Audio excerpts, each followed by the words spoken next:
Hi everyone.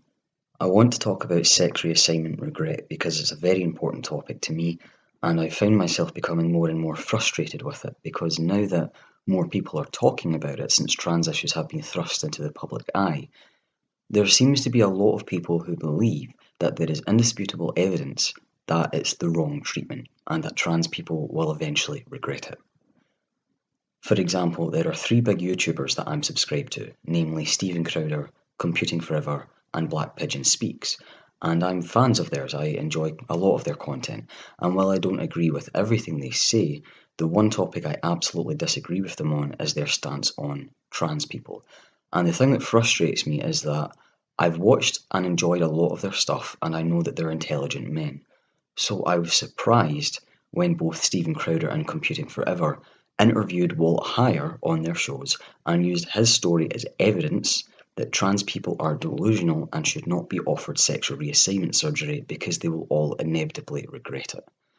And both Steven Crowder and Black Pigeon Speaks have used the case of Stephanie Walsh as an example of a transgender person and as evidence that they should not be indulged or encouraged. And I'll link the videos that I'm referring to below so you can go and see them if you haven't already.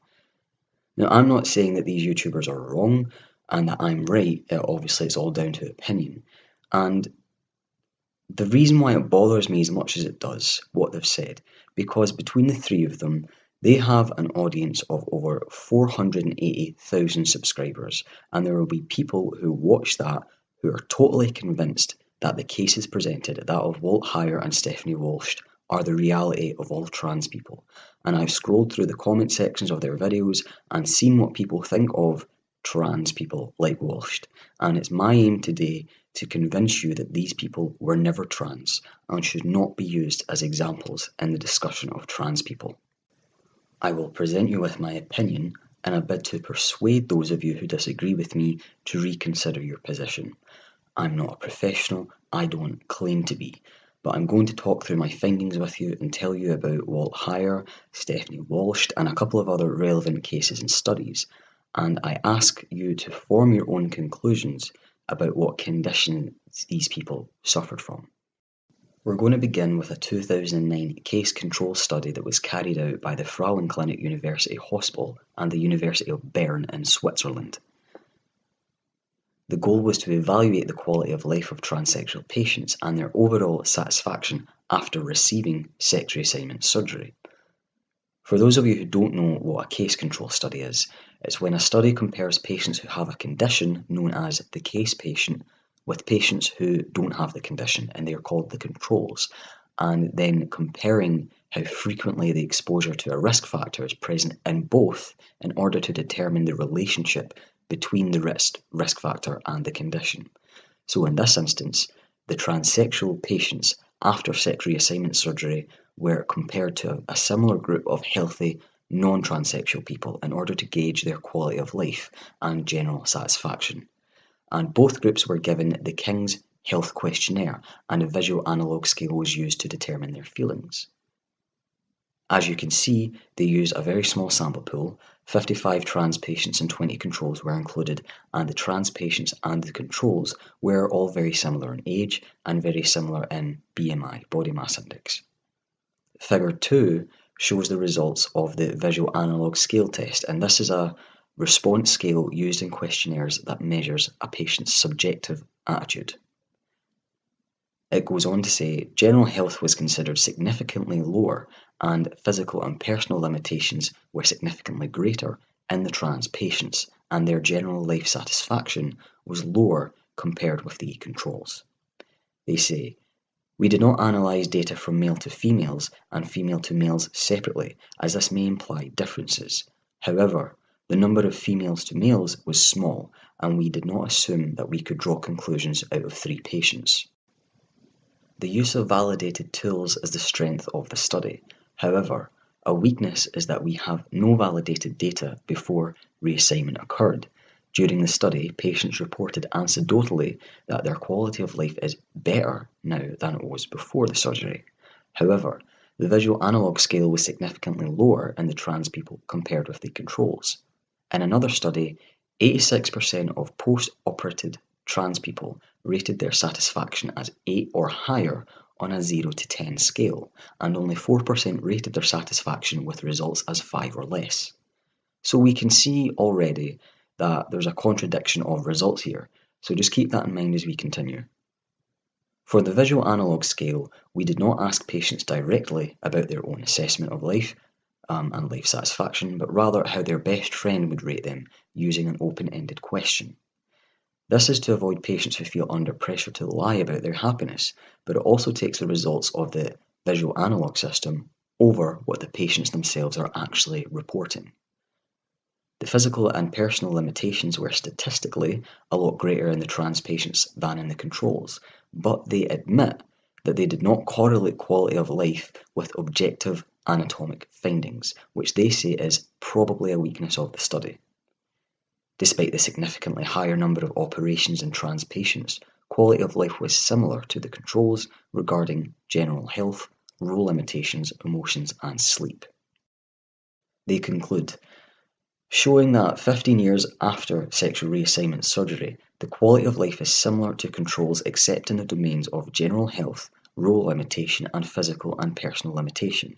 Physical and personal limitation were extremely low compared with the controls, but general satisfaction is lower than in the controls if the trans patients are assessed by an open-ended, self-reported questioning. This will depend on the patient's personal optimistic or pessimistic attitude toward life. So, they've found that after sexual reassignment surgery, that the quality of life is lower.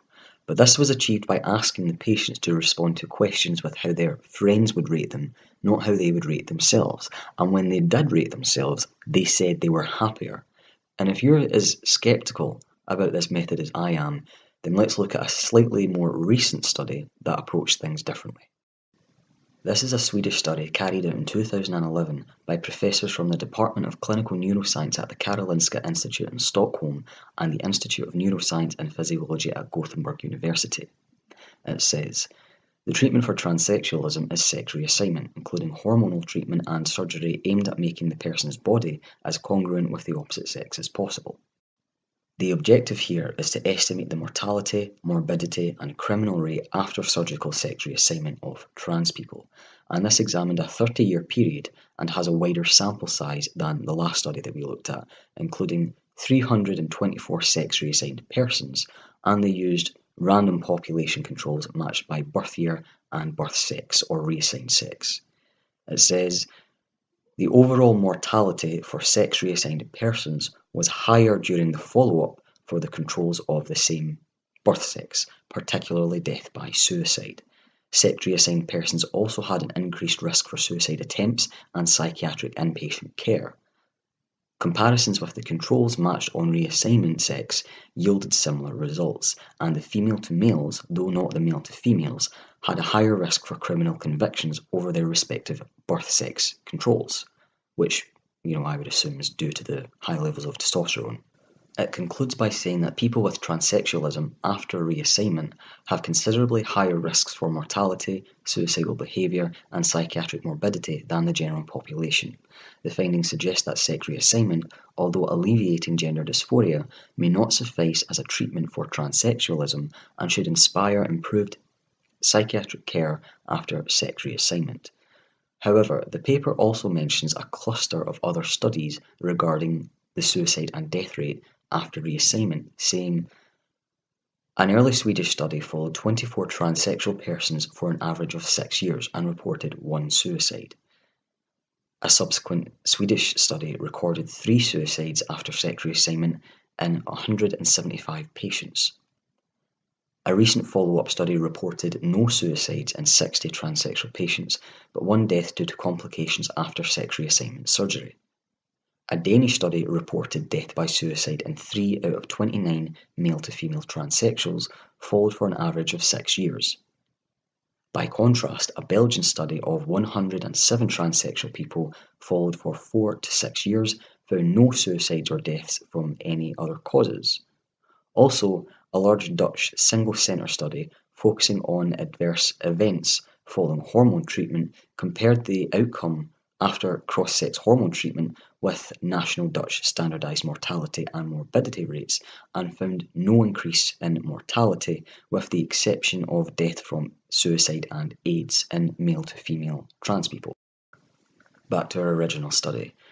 They selected 10 randomly chosen controls who were matched by sex and birth year and residing in Sweden. To study possible gender-specific effects on outcomes of interest, 2 different control groups were used, one with the same sex as the case individual at birth and the other with the sex that the case individual had been reassigned. They then studied mortality, psychiatric morbidity, accidents and crime following sex reassignment.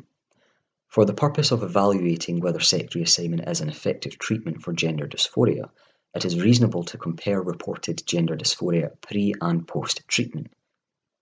Such studies have been conducted and suggest that sex reassignment of transsexual people improves quality of life and gender dysphoria. The limitation is, of course, that the treatment has not been assigned randomly and has not been carried out blindly.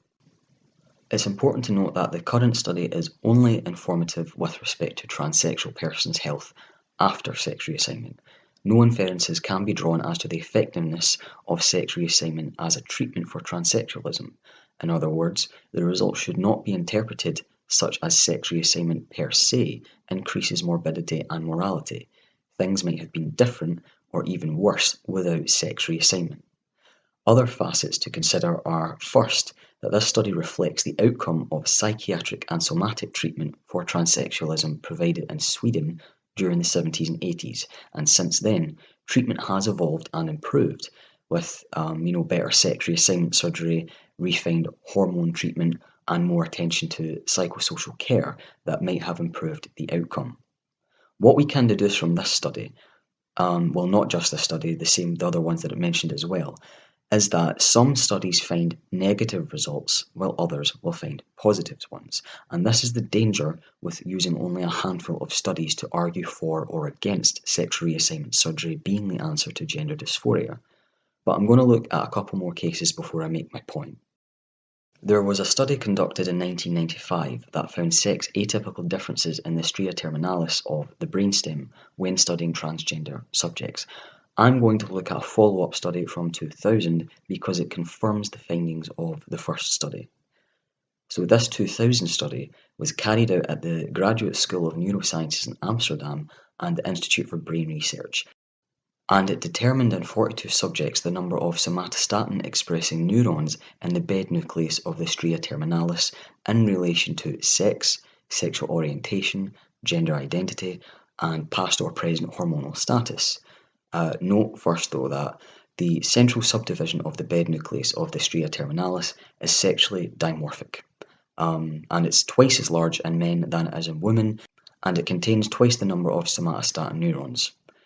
Anyway, the study found that the number of neurons in the bed nucleus of male to female transsexuals was similar to that of biological females, and that the neuron number of the female to male transsexuals, it was actually found to be in the male range.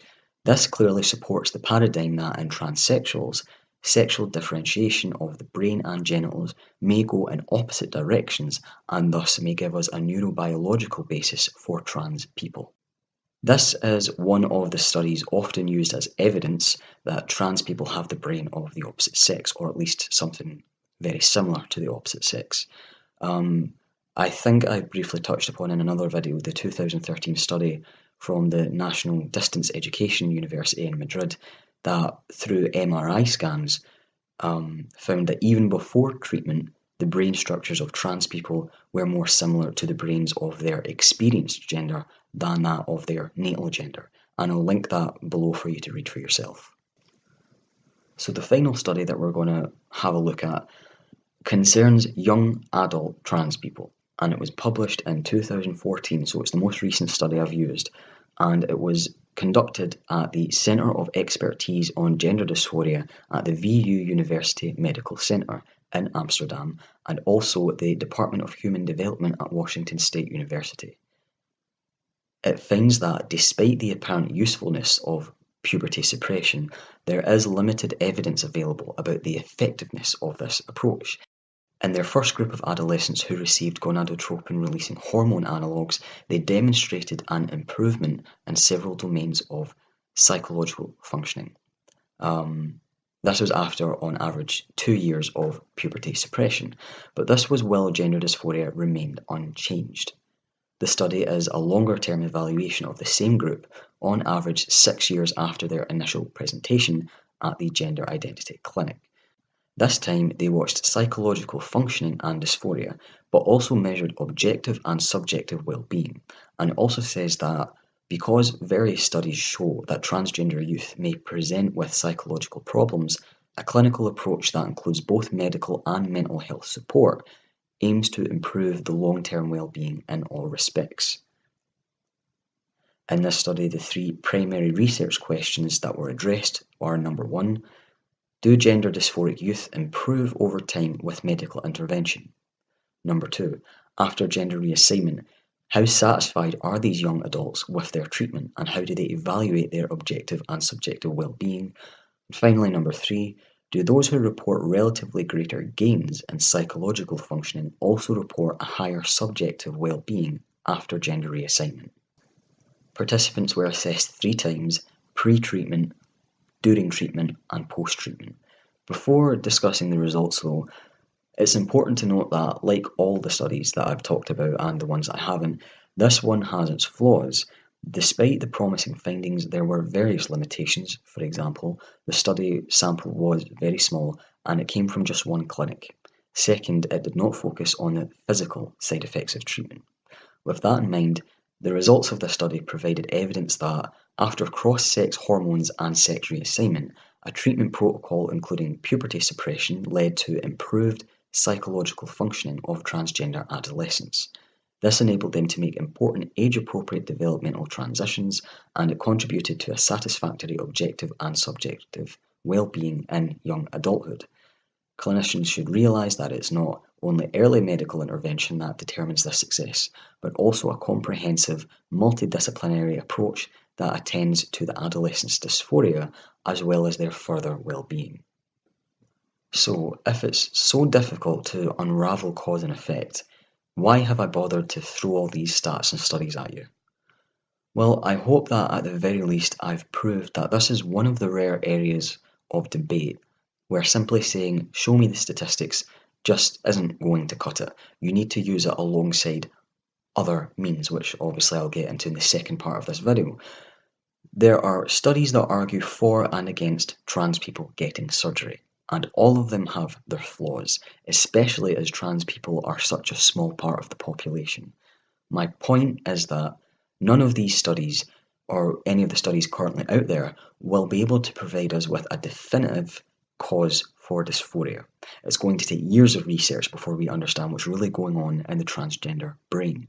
So I propose that rather than using studies to deduce whether sexual reassignment surgery is good or bad, we use living, breathing proof. I'm going to talk now about some different people and offer my opinions on them. This is, of course, where a number of us may potentially disagree with one another, because unlike with the studies, this approach is entirely subjective. However, I will state the rationale behind my thoughts, and I hope that you'll do the same in the comments. I mentioned Walt Heyer at the beginning of this video.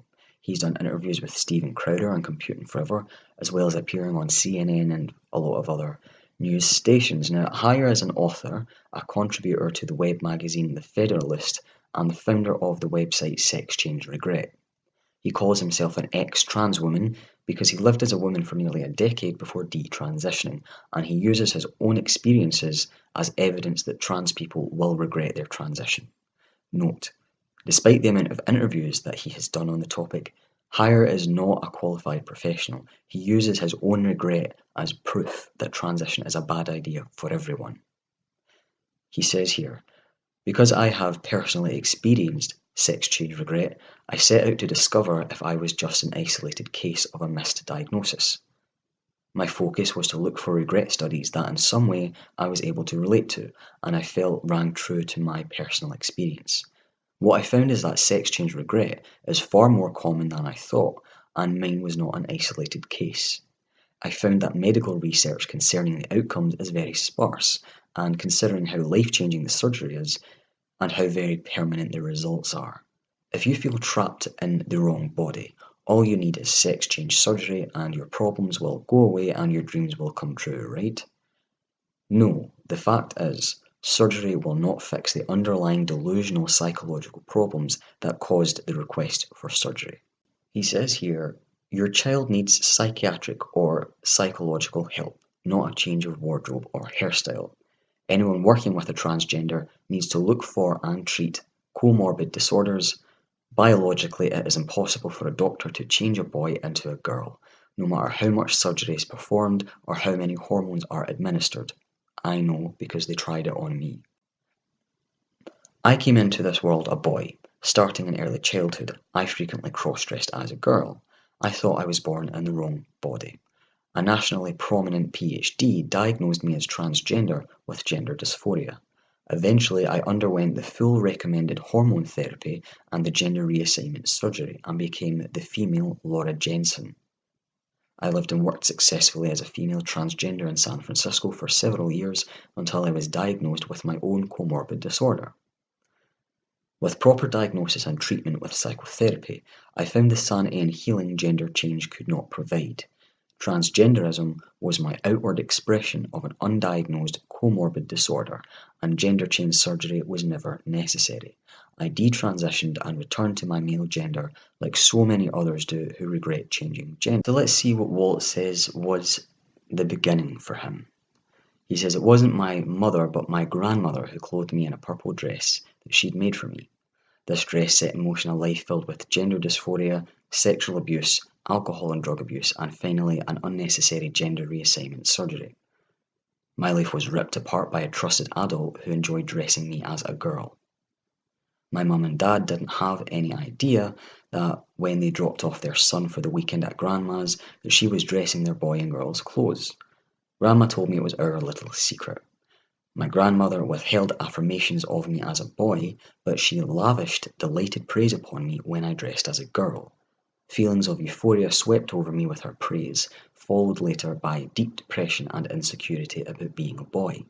Her actions planted the idea in me that I was born in the wrong body. She nourished and encouraged the idea, and over time it took on a life of its own. I became so accustomed to wearing the purple dress at Grandma's house that without telling her, I took it home so I could secretly wear it there too. I hid it in the back of my drawer in my dresser. When my mum found it, an explosion of yelling and screaming erupted between my mum and dad. My father was terrified his boy was not developing into a man, so he ramped up his discipline. I felt singled out because in my view, my older brother didn't receive the same heavy-handed punishment as I did. The unfairness hurt more than anything else. So let me give you my opinion on Walt here.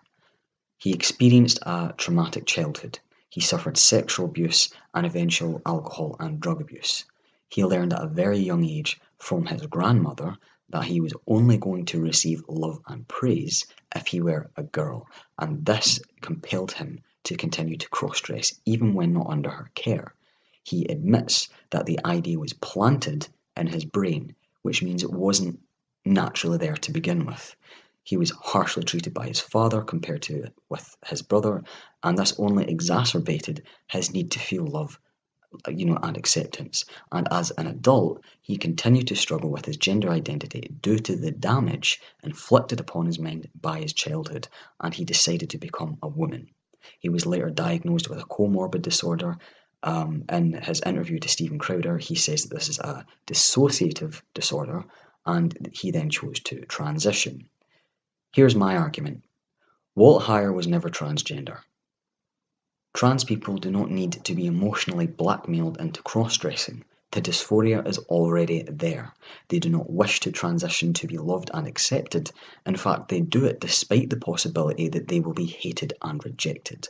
Walt himself said that the dysphoria he suffered only came into play after his grandmother put the idea in his head and gave him that dress. Heyer has many psychological demons, but being transgender is not one of them.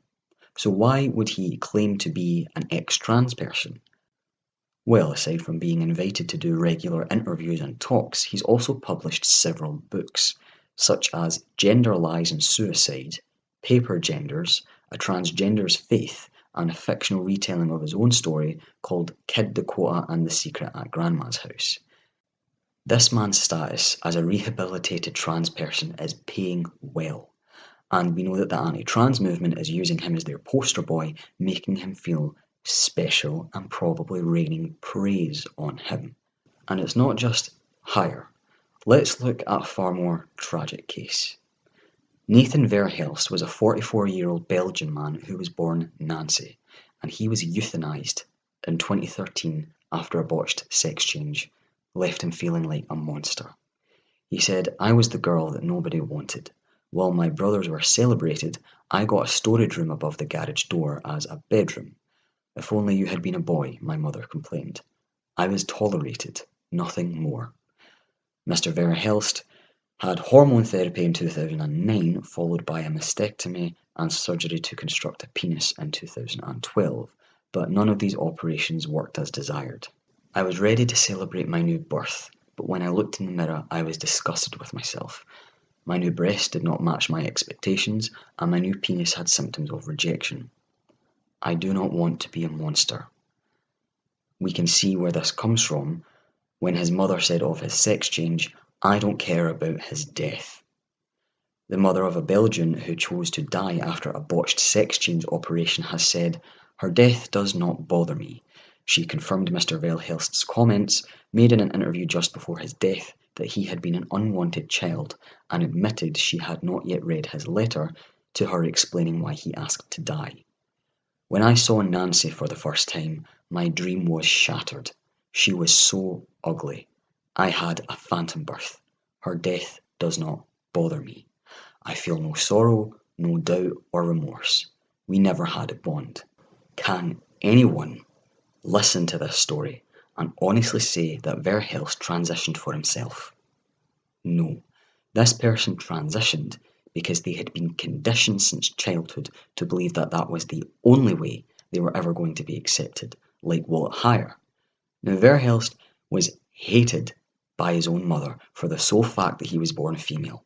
So I ask those listening, is it possible that Verhelst wasn't trans and was instead suffering from severe psychological trauma from having a psychopathic mother who didn't even mourn his death? Even if we do accept that he was genuinely trans, is it not likely that his terrible childhood and the fact that his surgery was botched made him want to die, and not the fact that he regretted the transition? Is it not possible that had the reassignment been successful, that he would not have chosen to kill himself? Do any of you look at this story and that of Walt Heyer and take them as evidence that all trans people will inevitably regret their transition? I'm going to look briefly at another case I mentioned earlier, simply to state the obvious, because I am sick of this person being held up as transgender. Stephanie Walsh, formerly Paul, claims to be transgender and has been used by both Steven Crowder and Black Pigeon Speaks, among others, as an example of a trans person, and using him as proof that we're all deluded. But of course Walsh doesn't just want to be a woman, he wants to be a little girl. Now, with the support of an LGBT church, Stephanie has turned her life around and now campaigns for a greater understanding of trans issues. "I paid a pretty heavy price for transitioning. I've already lost everything and everything has happened. I'm going to be me and I'm going to show other people that it's okay to be a feminine guy, or be feminine for a guy." So right off the bat, this guy's just said that he is a feminine guy. That's not what transgender is. But moving on. "I have a mummy and daddy, an adopted mummy and daddy, who are totally comfortable with me being a little girl, and their children and their grandchildren are totally supportive." He then reveals the real reason that he's doing this. He says, "You see a guy that's 300 pounds with a goatee that pulls in on a Harley and is going through my closet saying, 'Can I wear this dress? Can I kiss you while I'm wearing this dress?' For fuck's sake, this man is clearly playing out a sexual fantasy. This is completely sexual for him. Paul Walsh is not transgender. He has taken his fetish and rather than keeping it in his bedroom like a normal person, has decided to reenact it in his day-to-day life. He is not transgender, and people need to stop using him as an example of why trans people are all fucking nuts. Anyway, back to transition regret. I've got one last case I'm going to discuss. But unlike the previous examples, this person was not conditioned in their childhood to want to transition, so it's a particularly tricky one to deal with. Mark Angelo Cummings is an author, former occupational therapist, and social media personality, and has been a transgender man for 12 years, but now says he is ex-trans, and with his newlywed wife he seeks to build a movement against gender transition. He says, "I've been a member of this community for a very long time, and I considered myself a very strong advocate in the beginning, trying to educate people regarding the issue. However, now he claims that he wants to educate people that they don't have to do this, that they can live comfortable in their skin. Instead of gender specialists giving people letters to get hormones and surgery, let's deal with the real issue they have, which is a neurological impairment and mental issue. The original birth of who we are, I feel, in my opinion, is who we truly are. The other is another part of us. I think a lot of us have male and female sides, but those in the trans community tend to want to kill that initial side, and I believe that's wrong. We should be allowed to present our gender non-conforming self instead of being placed in a box labelled male or female." Cummings says he is now a two-spirit or gender variant, saying, "Well, we all have this duality, it's part of human nature, a male and female energy, something that I believe is very normal, but society doesn't allow that." He says he considers that he might be intersex, and online he also refers to himself as a dual gender, using both Mark and his female birth name Maritza. He says, "I went on testosterone, and 5 months later I had my precious breasts and my amazing reproductive organs ripped out of me, all in a quest to be a man. What sane person does this, and what medical professional who swears to do no harm goes along with this diabolical plan? I am sorry, but now that I have come to my senses and see what this vile community has become, I see the reason for the vileness and the darkness and its intent." He summed up his feelings and the campaign he and Lopez launched in 3 sentences. "Gender dysphoria is a lie. I don't expect many to believe me or understand since you are all still entrapped in your delusions. A woman can never become a man or vice versa. We can't change biology, and what the medical system has allowed for profit should be shamed and prosecuted. I, for one, no longer identify as trans because I no longer feel the term trans holds any water. I feel that's a garbage term. It was coined in the 90s as a way to promote a product." And in this sentence, Cummins has shown how uneducated on the topic he is, because the earliest known example of the term was in 1965 by Dr. John Olivan in a book about sexual activity published by Columbia University. Quote from page 514. "Transsexualism, when the compulsive urge reaches beyond female vestments and becomes an urge for gender change, transvestitism becomes transsexualism. The term is misleading. Actually, transgenderism is what is meant, as sexuality is not a major factor in primary transvestism. Psychologically, the transsexual often differs from the simple crossdresser. He is conscious at all times of a strong desire to be a woman, and the urge can be truly consuming." So Cummings needs to do his research. He has admitted that he fell prey to the power of suggestion himself and made a mistake. He now regrets transitioning and has decided to take every other trans person, even those who have transitioned happily, down with him. I have presented you with my opinion, and my opinion alone. I am not a doctor, nor am I an expert on trans issues, and I will never deny that there have been, and there will be again, people in this world who regret their transition. But for every regret, there is a person whose life is saved by their transition. Trans people who transition successfully can go on to live productive, happy lives. They become better off. There are people out there who believe that all trans people need is therapy and counselling, and with enough time they can be convinced to live happily in their own skin. And to those of you who think this, you have a right to your opinion, like I do, but having the option to transition is vital to the well-being of thousands and thousands of trans people all across the world, and I simply ask those of you who would fight to have this option taken from us to reconsider. You do not have to agree with me, you don't even have to accept it. I am simply asking you to look at both sides of the coin and understand that while some people regret transition, others need it. It is important that we have the ability to take control of our own lives and have all options available to us. Thanks for your time.